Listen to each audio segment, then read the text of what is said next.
মাগরিবের নামাজের পরে এখন আমাদের আজকের সমাবেশ শুরু হতে যাচ্ছে। আপনারা এদিক ওদিক ঘোরাফেরা না করে আপনারা আমাদের সমাবেশ আসলে চলে আসার জন্য আজকের সমাবেশের পক্ষ থেকে আহ্বান জানাচ্ছি।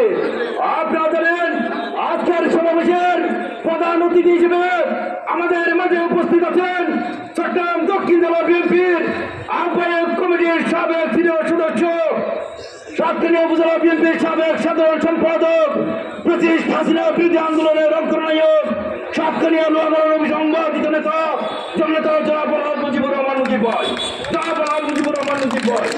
সংগ্রামে উপস্থিতি এখন আপনাদের সম্মুখে বক্তব্য রাখবেন চট্টগ্রাম দক্ষিণ জেলা যুবদলের সহ প্রচার সম্পাদক সুলেমান বাবুলকে। ওনার বক্তব্য রাখার জন্য আমি ওদেরকে আহ্বান জানাচ্ছি।